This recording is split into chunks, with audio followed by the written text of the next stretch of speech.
So let's talk about some Larry Sanders episodes. Um, Hank's contract. Hank looks for a raise and a golf cart. Remember that the golf cart was part of the negotiation. Yeah, that was early on. It might have been the first. Um, yeah, I remember that. Ask me some more. Hank's wedding. Remember, everyone was worried that Hank was marrying a younger girl that And he just met. who was our pastor? Was the Alex Trebek from Jeopardy, and I remember the lighting for that because we did something in rehearsal and we were way behind, and I think we were swaying. I was swaying to the music or something like that, and then revealing Gary swaying to the music. And for us to do that required a huge um, change in lighting. They put us behind, but Gary was all about changing. He was all about in the moment. They had to take me to school a little bit. Gary did. They had to take me to school a little bit. Gary did about the show within a show. Because part of my training, I didn't quite know that, and he had to get me to hang out a little bit and be more moment to moment. And he remembers that because he took me. Because now listen, you can't, you can't plan all of that. And that changed my life a little bit because it made me much more improvisatory in my work. If you saw how I approach the Ropers to how I approach Arrested Development, it's two different actors, and I wish that actor had appeared then, but it takes a little while for you to get sick of some of your tendencies, and you really have to get sick of them. You kind of have to go. That's enough. Gary would stand backstage and would select his material, and he would have all the jokes written on the board. And I would watch him select, and he would come out and he would select in the moment. And I realized that a lot of preparation, a lot of things I was doing as an actor had to do with worry and fussing.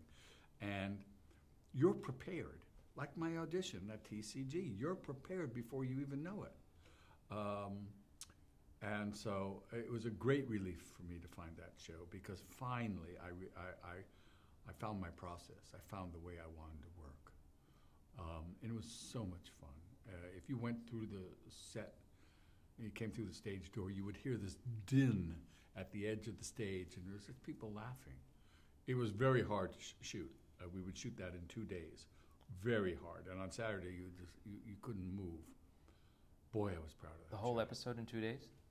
Yeah. Boy, I was proud of that show. That was so much fun. Go ahead. No, I was going to say, when you talked about being in the moment, did that include literally ad-libbing if you had something, brand new to say? When shows are well written, you don't ad-lib. People come up to you and they say, you're making all that up. They don't come to you on the bad shows and say that. They come to you only in the good shows, and that's the writer. There was not too much, and if we did it in rehearsal or you changed something, but the writers. I mean, this was Gary. This was Judd Apatow. This was Jon Stewart. This was Paul Sims. They hit it out of the park. This is writers' college. So some other episodes. We talked about. Hank's wedding. My name is Asher Kingsley. That's one of my favorites. That's when he. I have a friend who named his son Asher. My friend Matt Lichtenberg named his son Asher, based on my name is Asher Kingsley. That was the silliest one and so much fun. And I still can't get over the fact that he would not take off his yarmulke. I love that about him. And to say the episode is about Hank rediscovering his Judaism. Well, he didn't rediscover anything. I mean, he was just trying to get the rabbi, the woman rabbi, into bed, and that's what was great. But the first anti-Semitic letter that he got, he took off his yarmulke. That's how the great philosophical foundation that Hank had. It's interesting because that's two different classic shows where we've had episodes where your character discovers or rediscovers Judaism for different roles. George Bluth, the same thing. His prison faith that he discovered. Yeah, all my characters are Jewish because I'm Jewish. But yes, that's right. That's true. I hadn't thought of that. It's certainly not in the design. Maybe it's something I give out. But I love that about George Bluth, that he did that. Yeah. My other favorite show with Hank was that when he tried to take over the show. And that was a very dark chapter, an episode that Gary let Hank get. I thought that was good. Another episode. Oh, another thing is I asked him not to. I didn't want to rehearse any of that. I wanted to have that, what it felt like for the first time. Boy, that was a rush. That was really something. And which scene is that you're talking about? When I particularly? did the monologue in front of the audience, and they laughed, and it was powerful. It's quite something. Another episode, I Buried Sid, where Hank thinks that he may have killed Sid by being mean to him. Talk about the dark side. Yes, I remember that. What about Hank's sex tape? Yes. What about Hank's sex tape? All I remember is Gary laughing hysterically behind the camera because I was so uncomfortable with the nudity of the girls, because I was so afraid that between takes I didn't know what to do. I was so, I didn't know where to look, and the ladies were so used to it. But I just thought that was the silliest, most wonderful episode. God, they gave me so many possibilities. I had so much fun. So much fun. Did we talk about I Buried Sid, about the reaction to that? Your reaction to that? Your feelings about it? I don't remember it. How about Flip, the final episode? I remember that. It was 12 o'clock at night. They were going to pull the plug, and I said, "We can't pull the plug. This is the end of 7 years." That scene, as I remember, was shot in one take and without little rehearsal, which says a lot about the camera crew, because they have the cameras on their shoulders, and they're moving in sync, 3 or 4 up in the stands, moving with us, and they did it in one take, which always begs the question, can you do the 13th take in the first take if you had to? And the answer, I guess, is yes, if you've worked with the same people whom you love and respect for all those years. But that was the way we went out. Cut. That's it. And we all left. And that scene is a perfect scene. It's perfectly done. Why did the show end?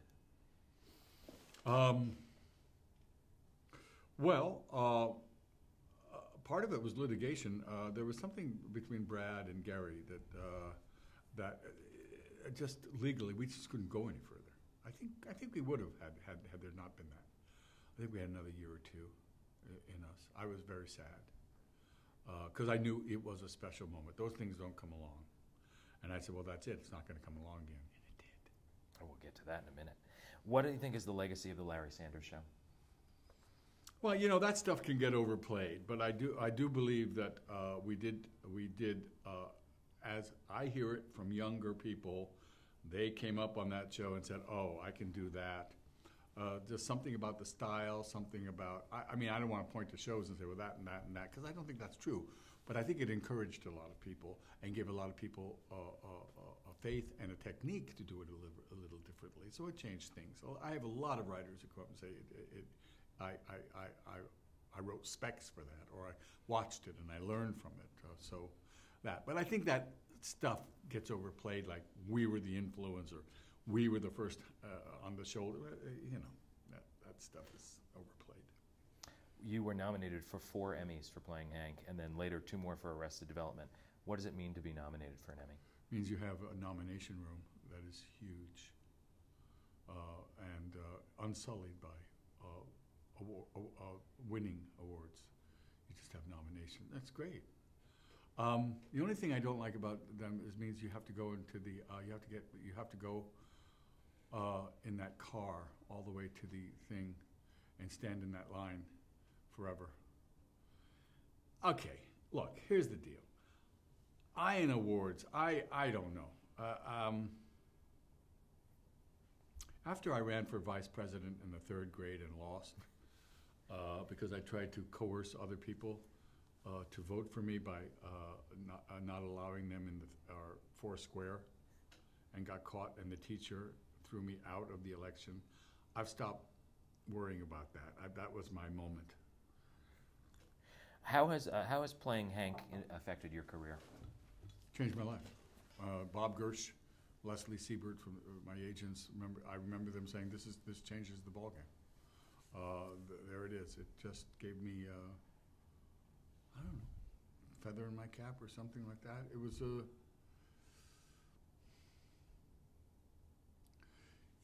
it's like a marriage. You go, oh, there it is. There's my life. It was like recognizing. That's my problem. When I saw Gary doing, this is the Gary channel, I said, whatever he's doing is what I do. I like that. So it was faded, Cut to. Well, back to cut to. I want a couple more things about, just a few more things about Larry Sanders. You mentioned that you guys all reconvened for a photo shoot. Weird. Would you? Well, tell me how it's weird, and I want to know if you'd consider doing a reunion show. Well, they better hurry. Sure, absolutely. They have a thing now in the media now where they go, where is that person now? And they show this picture of somebody, and you go, what's that all about? But we've all held up pretty well, I must say. I would love it. I don't think Gary will do it. I don't think so. He doesn't have those bones. I mean, I don't think he cares. Or that he called me about 3 or 4 months ago. Was I in New York? No, about a year ago. And we had the most wonderful conversation. We just talked about the show. He just called me out of the blue. And we just talked and reminisced about the show. And we both, how much we missed it and how we loved it and what a special time. Well, I don't know. It'd be great. I would be the first one on there. I'd be there at 7:45 for the 8 o'clock call. Perhaps Netflix. Perhaps. My goodness, we certainly know that the playing field is changing rapidly. Where would Hank be today, do you think? I know exactly where he is. He's wherever Gary is, or Larry. He's about 45 minutes behind. I think he's out there in Malibu. I think he lives out there. I think he has a nice apartment, and I think he has his memories. And he goes and gets his early bird dinner and reads his book and has his wine. I think he's a pretty happy guy. I don't think he has a family. I see him pretty much alone. So, after Larry Sanders, I'm going to talk about a couple of quick projects again before we get to Arrested Development. 1996 TNT movie for television, The Man Who Captured Eichmann. Oh! Tell me about that experience. I auditioned, and I didn't get it. But I wrote him a letter. Anyway, an actor dropped out, and they called me at the last minute and said, would you like to go to Argentina? And I got a better role.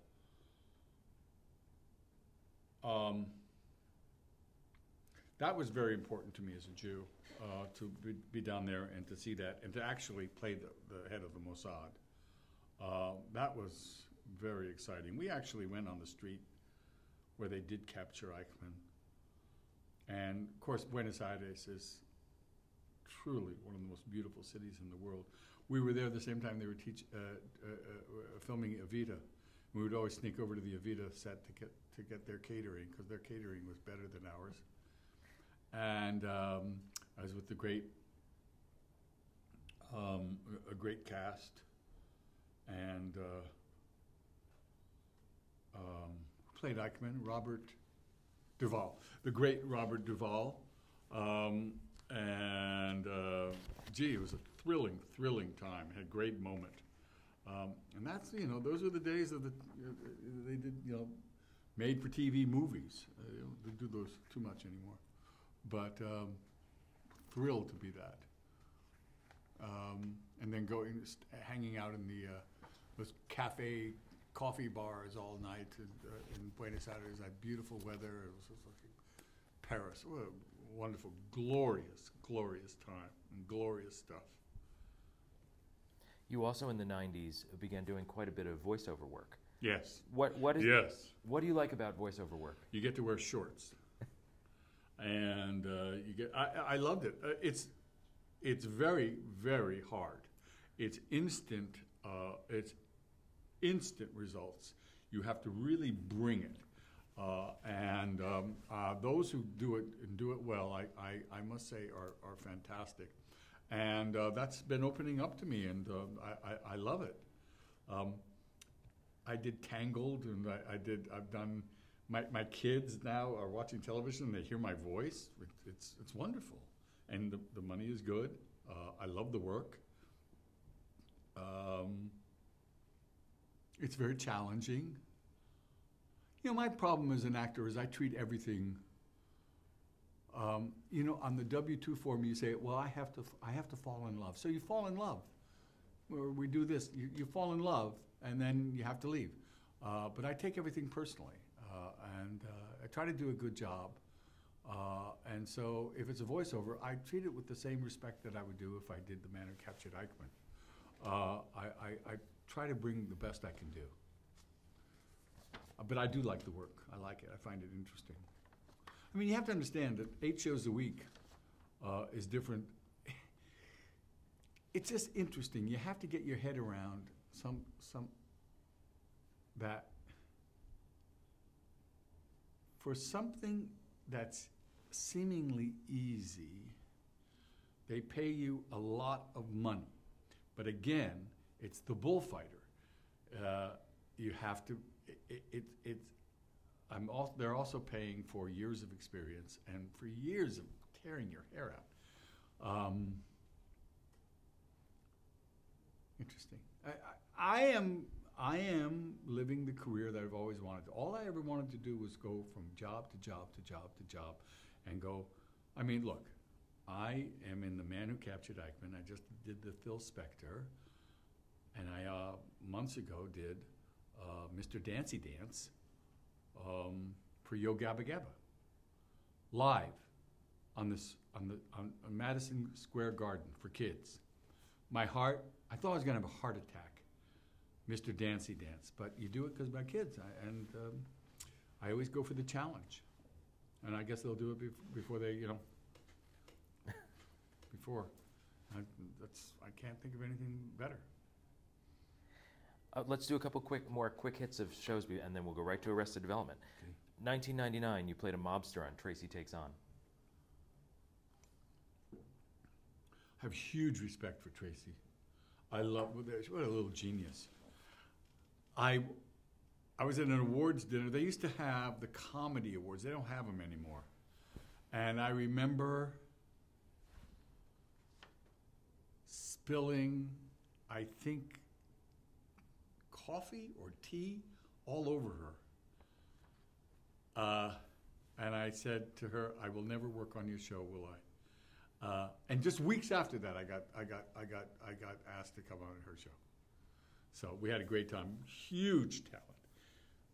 Not many like that lady. Oh, she's great. And you were playing opposite Tracy Ullman's character, Fern Rosenthal, as I remember. Yeah, I remember having a great time, and remember having just she being great and wonderful. Yeah, I loved it. And I think Michael, the Tuckers were in that, and I hadn't seen them since L.A. Law, so that was great. You worked with Mitch Hurwitz again in a new series, series at the time, Everything's Relative. Yes, which is sort of the first incarnation of Arrested Development. And it was for the same producers who did the Golden Girls, and that was the first time I got to work with Mitch, and my best friend who's departed us, Jill Clayburgh, played my wife, and it was a great cast. And that was sort of the first little oomph of the Arrested sort of family sort of matrix of that. And only a few years later, you came to that show. But we'll get. I just want to ask you one thing before, co-starring with Julie Andrews in the TV movie Eloise at the Plaza. I had so much fun. I got to work with Julie Andrews. I mean, there's so many times in your career where you go, "Oh my God, that's Julie Andrews. I'm working with Julie Andrews. Oh my God, that's Brad Pitt. Oh my God, that's Al Pacino and Helen Mirren."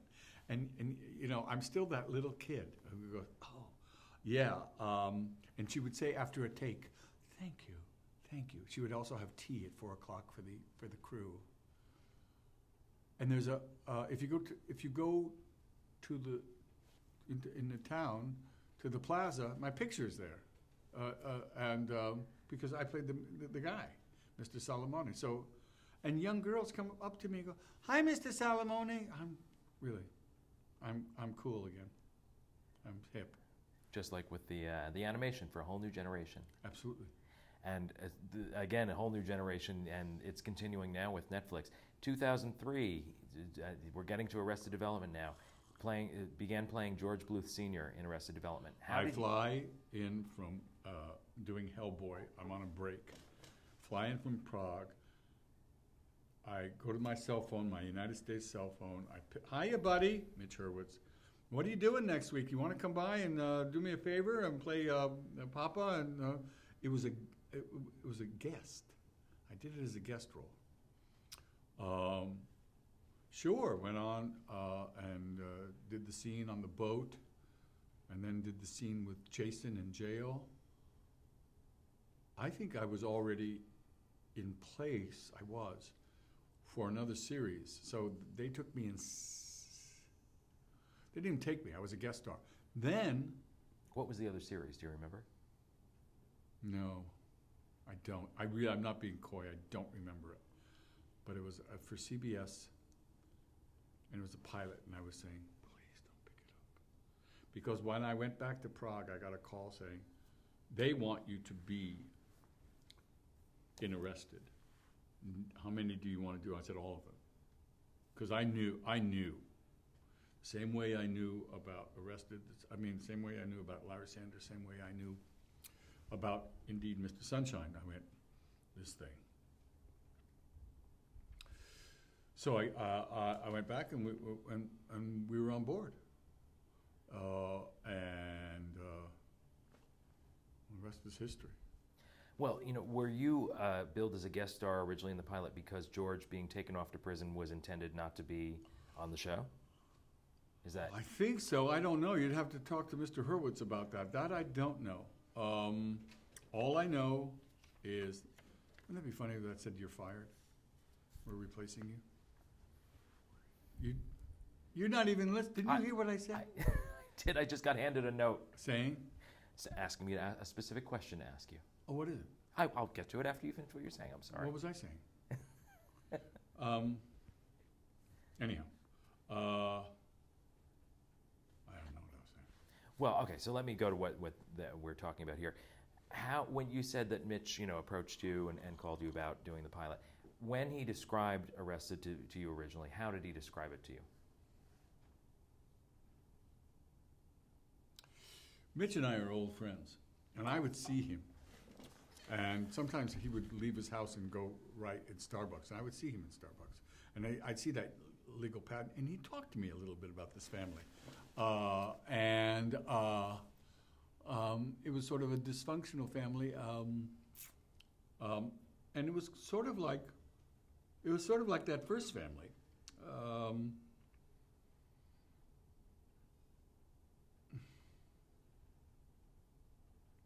I'm trying to remember. I know. There were two characters, I think. Now, Mitch has told me this, so I don't know if it's true. But apparently David's character and my character, David was also a guest star. Fox really wanted us to be part of it for apparently for it to continue. So that was very nice, and that felt very warm and fuzzy, and I've become very close to that cast. I actually feel like the daddy there.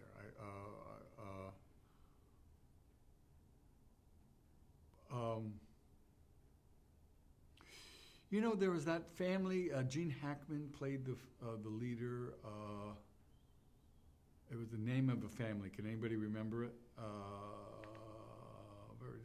I think he had a, what is it? Oh, the Royal Tenenbaums? Yes, and it was sort of Tannenbaum-ish. I remember him saying it. At the early incarnation of it, I think that was one of his references. But I'm not quite sure.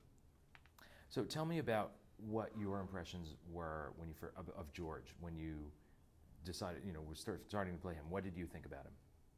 Well, they sort of led that way. I mean, you have to understand, going to work was, I'd go to work, I'd be in one set, I had this costume that was orange, I'd zip it up like that. It was the easiest thing to do, and I would shoot for a day or two, and that was it. And saying some of the greatest things and hiding in the attic, I liked that. I really enjoyed it. It was, I felt very privileged, and I knew it was good. I knew it was good. We've always been the little engine that could, and then just we did 3 years of that, and then Fox sort of looked at the numbers. You have to remember at that time, it was not easy to collect the data. You didn't know that there were thousands of college kids out there, 300 and 400 at a time watching it at a gymnasium. How can you collect it? We didn't know that there's that fan base out there. No one did. So when we got canceled, and that was a tough time. That was tough because it's like going to the dance with a girl who doesn't like you. You just kind of go, well, So coming to work was kind of hard the last time because we really loved that show. And I kind of knew the writing was on the wall. We got a lot of awards, but when we didn't win that last year, I knew, well, if they can cut us now. We're exposed. And a lot has been made of that those people did they did what was in front of them. The problem is they didn't have I don't think it was it wasn't a bad decision on their part. It was just the decision they made on paper, and paper didn't quite tell the whole truth of it. Well, I want to get back to the historic resurrection of the show too, but I want to talk about just some of the basics. What was George's relationship with his family? Here's this family that they're all... George was all about survival. Did he love his family? Yes, and he would pass a lie detector test on it. But he taught survival. He was of the thing, you want to swim in the pool, I throw you in the pool. You want to learn about money, I take your money. He was Darwinian. The softer, easier side didn't come over until Oscar was born. And he wasn't like Hank. Vulnerability was lethal. It was dangerous, although he was vulnerable. I liked him. Well, tell me about Oscar. Again, playing Oscar twins. was born from a hairpiece. I had the worst wig in show business. It was like this darnel. It looked like a crow's nest on my head. And so we decided to get finally a good wig for George. So when you cut a wig, you have to have it shoulder length. And when you cut it, you have to have it shoulder length first, and then you cut in. We had to show Mitch the wig and how it fit. He was up in the writer's sort of lair where they are in the studio. We came out of the makeup thing. We looked way up, and he looked at it, but he was way out, way far away. And I heard him call the writers over to that little landing there. And apparently that's when when Oscar was born. Whatever he's turned to, the very next script had George and Oscar. And how did you feel about that? The challenges of another character? I loved it, and another part of my brain, because that's the more vulnerable part. And so there was the left brain and the right brain. I always forget which one does what. But two different characters. It was so much fun to do. So much fun. And I loved Oscar. Oscar was more like Hank. And had a different take on life. Let's talk about some of the characters and your relationship with the actors behind them, too. Okay. Okay, so Jason Bateman as your son, Michael Bluth. I love Jason Bateman. I think he's, other than Mitch and the writers, one of the reasons we are so successful, because if you don't have an actor of that caliber at the center, that show won't. In comedy, apparently, you can't wink. And if you wink, the audience, the contract is off. And he doesn't wink. He's so sophisticated for not only what he does, but what he doesn't do. And we are very lucky to have him at the center. So therefore, you get, then we can all do our chicken dances around that. Because he's grounded it. Totally grounded and not winky. What about George's relationship with Michael? I think he loves his son. I had uncles like George. I had tough uncles. My dad wasn't tough. My uncles were tough. They were tough guys, and you didn't mess around. They were all about that second generation of Jews in America. They were tough. You had to make it. You had to cut it. You had to survive. Michael Cera as George Michael, your grandson. I remember going to Mitch and saying, that is one of the most talented actors and most grateful actors.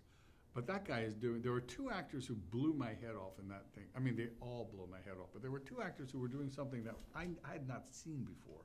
One was Michael Cera, who just, I think, as a person, just enjoys the art of acting more than, he was a kid and he knew, I said, how does he know this stuff? How does he know this? And he's still like that. And I saw him in London just weeks ago. And he's just a great, great human being.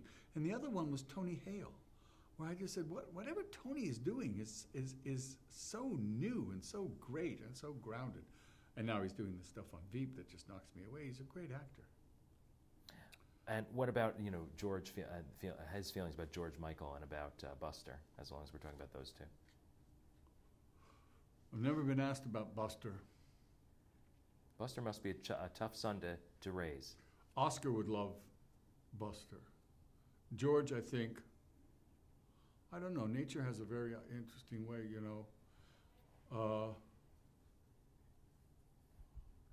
we had a nest outside our house in Malibu, and the mother, the son was not quite, the bird wasn't quite right, and the mother kicked it out of its nest. I'm not quite sure that George wouldn't do the same thing. Nature's tough. And what about with his grandson, George Michael? Not quite sure. I'm not quite sure I can answer that. I think he's always pop, always be pop. We don't see the grandkids having a lot of quality grandparent time necessarily on the show. Would you have him over? I wouldn't. I wouldn't get him near. Jessica Walter as George's wife, Lucille. Jessica Walter and I took the same acting class. She said to me in my acting class back then, I said, I think I'm going to have so much fun in this acting class. She goes, we'll see your scene first. I keep reminding her about that. She's like Rip, a walking acting lesson. That actress is incapable of not delivering a line. Incapable of not getting a laugh. She is so good and all our stuff in the new season is all together. I just adore her. She's great, real pro. We later find out this turn that it looks like George is running the shop. She's running the shop. I always knew that. So that's the relationship between the two of them. She's got the power. Oh, absolutely. Portia de Rossi as George's daughter, Lindsay Bluth. My thing about Portia I always think about is when she and Ellen met, I walked her over. They were having pictures taken. We were having our pictures taken. And I walked with her over to Ellen's photo shoot. I took her over. So that's my... So it was like you were giving away the bride. Well, let's not get crazy. I just took her over to a photo shoot. But I love Portia. I adore her, and she's so good in this in the reiteration of it as well. Go ahead, ask me more. Well, your last Bluth child, Will Arnett, is Job. Will Arnett is truly one of the driest, funniest people. He was the first person I actually talked to and hung out with a little bit because we had some downtime on the boat. And he just had me in stitches. He is truly a wonderful talent who's really come into his own. He's he's quite a guy. As you can see, I talk about these like they're my kids. Yeah. Yeah. I do. I sign my emails, Dad. Your emails to the cast. And it didn't say here, but we didn't talk about David Cross I love David Cross. Now, I will be very honest with you. And I told him, when I first met David Cross, I did not like him. I thought this guy and I are not going to get along. I love David Cross. It took me a while to read him. He's his Tumblr, his numbers are he doesn't give it away. Is truly one of the most talented, one of the nicest, one of the sweetest. I love this man. And we went on tour together to do a lot of press in London. I would walk across. I don't know where I'm going with this, but I would do something valorous with him. How does George feel about Tobias, though? Again, I don't know. We don't have that much interaction, but he's not great with weaklings. He's his own guy. I don't even think he knows. I once had someone say about me, he goes, "You don't even know when you're kidding." I don't think George knows what he feels all the time. George is all... My son Eli, my 3-year-old, is all about himself. He's all about Eli right now. I'm all about, I think George is all about himself. And then maybe your granddaughter, say her name for me, the actress's name. Alia Shawkat. I wasn't sure that Alia was She is a magnificent woman. And turned into a great actress and a great human being. I'm crazy about those two, my grandkids. But again, he didn't have much interaction. I mean, he was pop at the birthday parties, but that was about it. So I want to ask about a typical production week for Arrested Development, but I have a feeling that it was very different for the Fox seasons versus what a production time Not was really. like. Not Okay, really. It was all the same thing. I mean, we had more of the Netflix is its own kind, but it was always under the gun. It was always ship shape. Again, Mitch has some of the same bones that Gary has. He's impulsive and he'll move and he'll.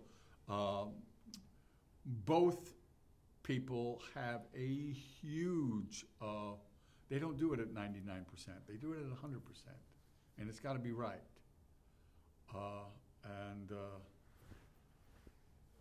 So a week was always interesting. Sometimes the scripts were a little late, but that was interesting. Again, this actor had changed to that sort of fabric by that time anyway. I like it that way. I like change. I like not knowing quite where I'm going sometimes. I find it very interesting. It's not chaotic in any way. It's just sort of more commedia dell'arte than, let's say, a 3-act structure,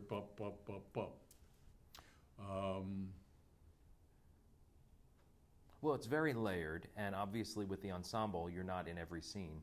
Are you present for the filming of scenes that you're not in, or how does it work? Sometimes you just have to go, where am I going? Where am I coming from? But that's not, and no, he marshaled that very well. He was on the set. He never left the set.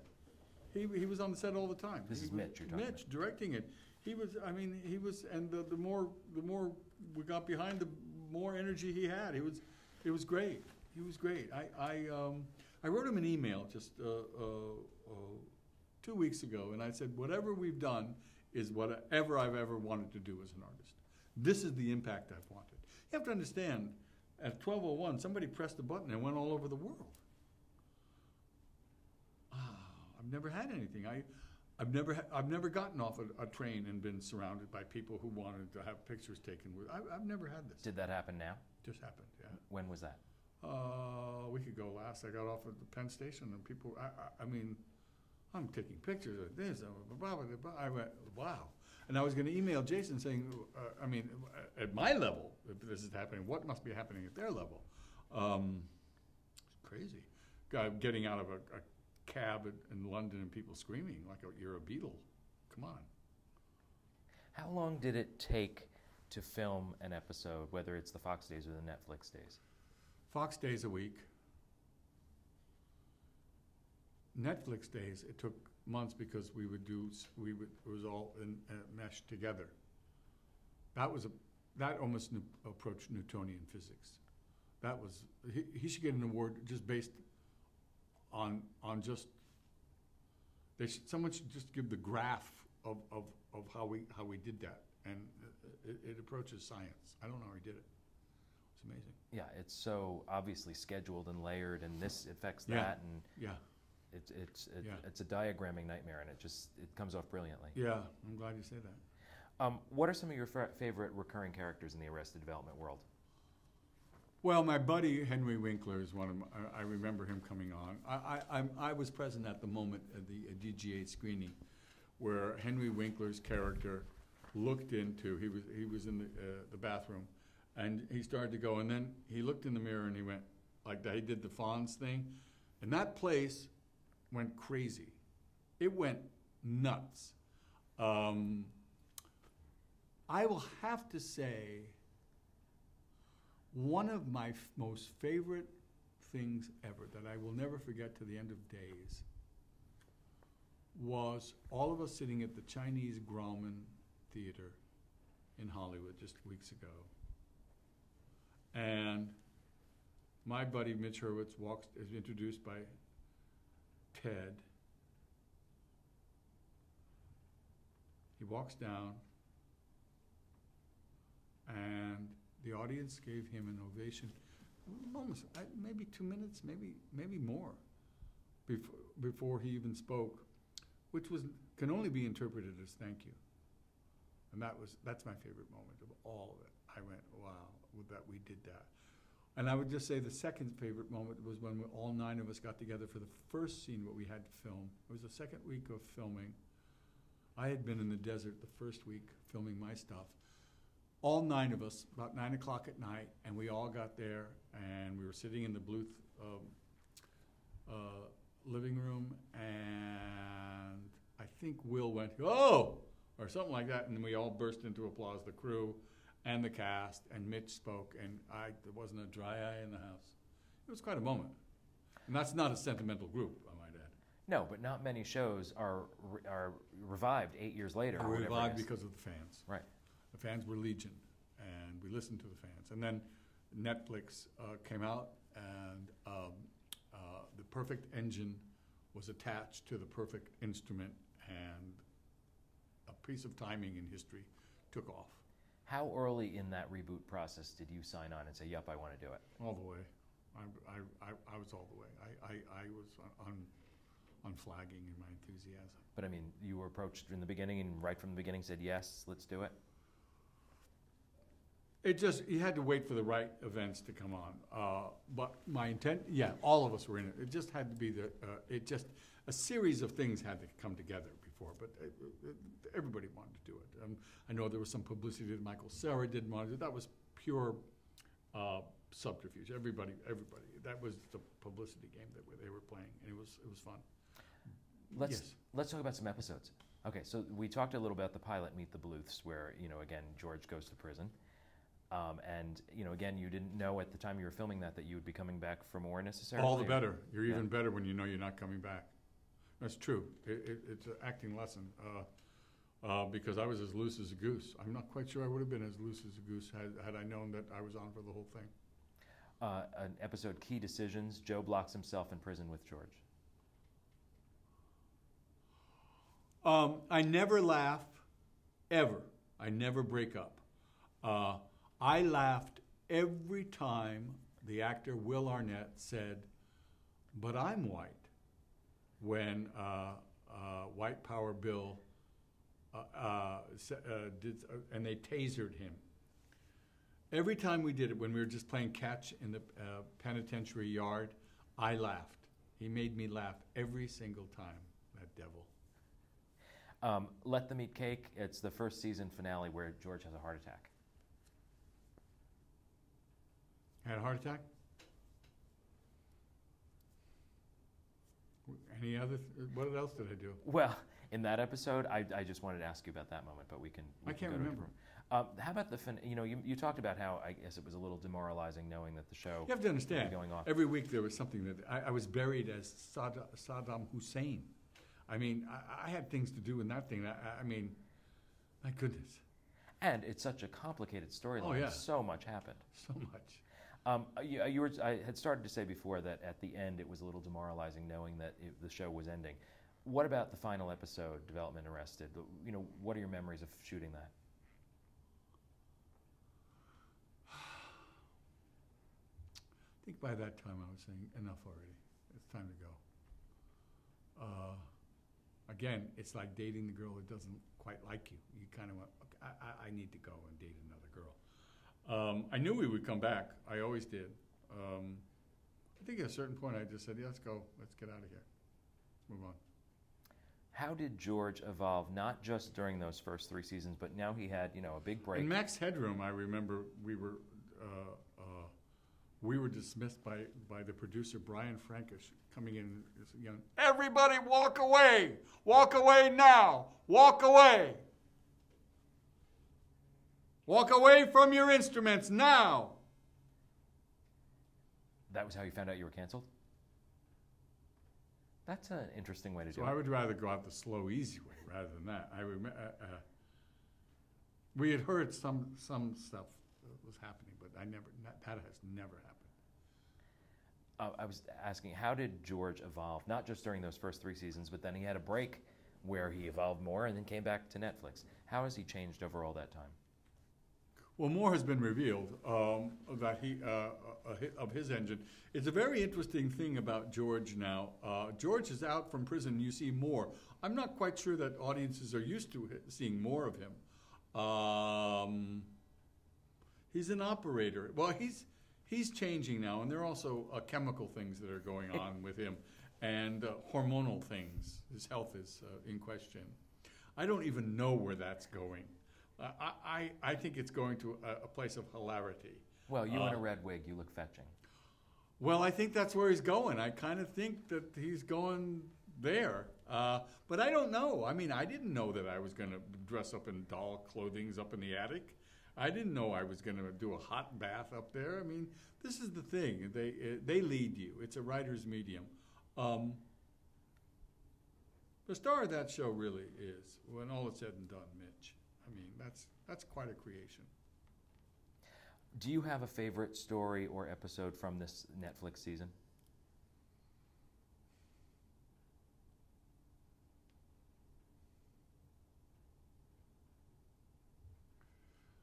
I would have to say the non-funny story is, well, I know that certain actors didn't always know that they were playing, if they were playing with Oscar or George.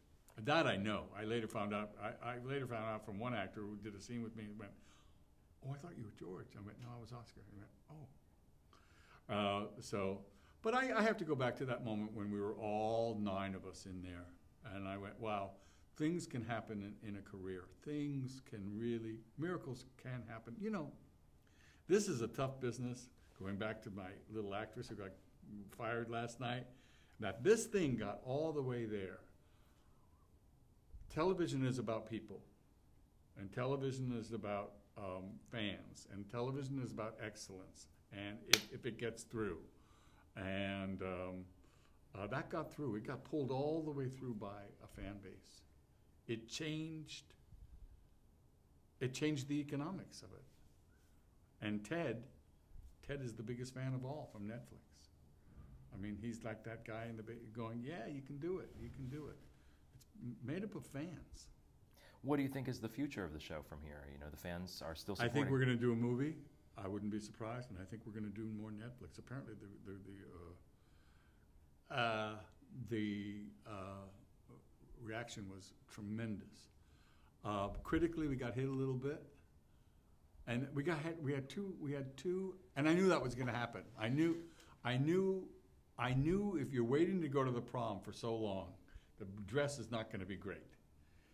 And a couple of people hit us. I think, and then there was a new round of criticism that people thought we were great. But the fans spoke yet again, and they just are doubling and doubling. People are coming up to me saying, I'm watching it now for the third time, and I've watched it, I haven't slept for 2 days, and you go, I don't know who you are, but just keep doing what you're doing. The revolution is here, but it's also been here. I just didn't know it. It's been here. This is interesting. After Arrested Development, how did that, career bump or whatever you want to call it, affect what you decided to do in future roles? Like, or just having been George? I'm on tap to do Amazon.com, series. The Onion Presents. Yeah, is that thank you. The Onion Presents. Or Onion News Empire. Onion News Empire. I know. Yeah. And that looks like it's going to go, and there it is. So maybe next year I'll be doing a series with the U.S. Post Office, or I'll just be mailing my performance around. I believe in this side of it. I've said it in the press. I believe in this side of the fence. This is where my bet is right now. Tell me about. I've been offered multi-camera shows, single-camera shows, and I've been offered the internet. I'll go internet. I will. I think that's where the future is. That's where I sort of live. But again, that's either my strong point or my flaw. I don't know. I kind of like it. It has that off-Broadway feeling to me. I don't know where it's going. But I love the fan base. I love the fans out there. It's a different world. I want to come back to some earlier stuff, but as long as we're talking about it, tell me about that project, Onion News Empire. Who do you play, and what is the show about? Plays a newscaster, sort of a old guy who's being very much of an ego, multi-Emmy Award winner, is being forced a little bit out of the limelight by the up-and-coming young kids. Very much of an egoist. That's about it. I love him. He's a little like Hank. He has Hank genes in there. Sounds like there's some blowhard Hank genes in there, Oh my God, there's such blowhard Hank genes. Yeah. So let's start some of the roles following Arrested Development. Again, we can go through these quick, or guest spots particularly. Law and Order. Law and Order's great. What was it like to, obviously the longest running show or tied for the longest running drama? What's it like to jump in there? It's like getting just on a train that's moving beautifully, and you just do. It's great. And Mariska's terrific. It's like her first day. It's wonderful. I think they wanted us to wrap up. CSI. Same. Playing a serial killer too. I mean, talk about. Oh, I love that. That was so much fun. I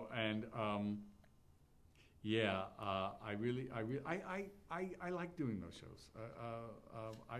Law and Order is important to me because we watched when my son was born. We were sort of on lockdown, in that period where you just don't go out of the house and it's just you and we watched Law and Orders with our little baby. So I can lip sync those. Medium.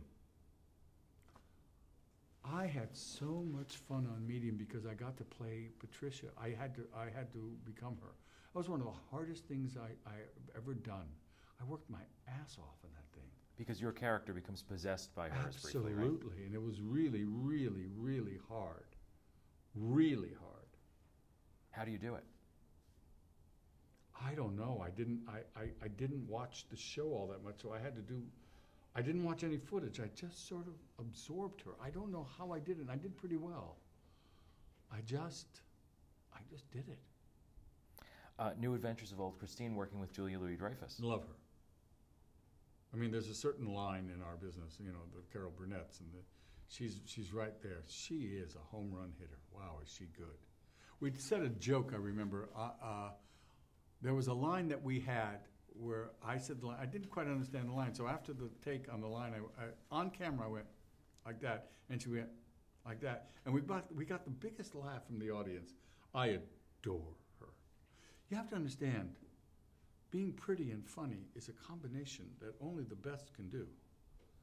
It's not. I mean, I know it sounds almost rude of me, but it's hard. It's hard. And she's so bright. She's so good. Oh, she's good. Harkens back to what you said about Madeline Kahn. Same kind of Absolutely. combination. Absolutely. Entourage. I will never forget having my kids yell those swear words on the golf course that they were not even allowed to say. When the fuck are we going home, Dad? They were not allowed to say it until action. Terrific. I'm getting to work with Jeremy again. Lovely, lovely experience. And you mentioned the Phil Spector movie a couple times. You were working again with Helen Mirren, who I believe you've worked with quite a few times. Yes, we did. We did Twilight Zone together. I have a great story about Helen Mirren. We had a kiss. My character kissed her. In the Twilight Zone or in Twilight Zone? Okay. And she really kissed me, and I remember saying, "Oh my God, what am I going to do? Helen has fallen in love with me. What shall I do? On Taylor, her heart will be broken. Oh gosh, what shall we do?" But she hardly talked to me between. I said, "What an odd thing for a woman to be in love." And then we did the scene again. She kissed me. I went, "Oh well, she's back in love with me." And then I realized she's just a great actress. It was just a stage kiss, and I'm a fool. I don't know if I ever told her that story. Isn't that a silly story? Only an actor would think of that. What a great actress she is. I think anybody could be fooled by her acting. Oh, and nice, and terrific in the part. And talk about circles. Here I am doing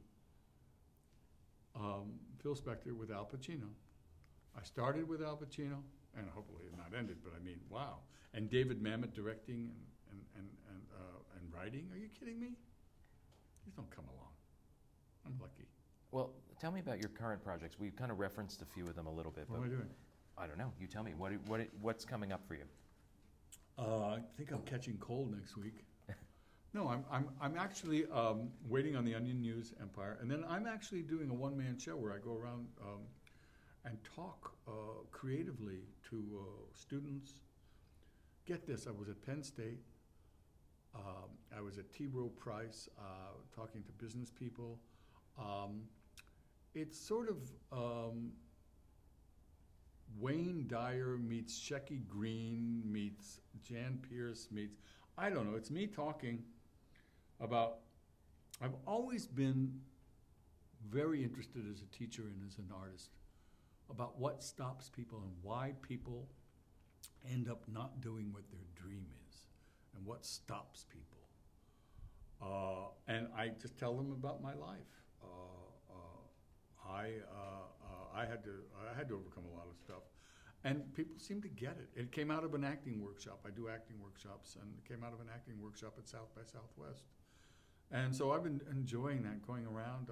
I'm off to San Diego very soon, and I just came back from Providence, and very interesting. It's sort of like theater, because I don't always know what I'm going to say. Gosh, I was at the Mental Health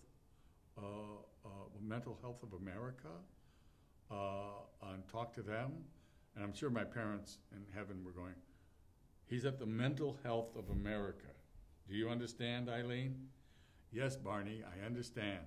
It's a job."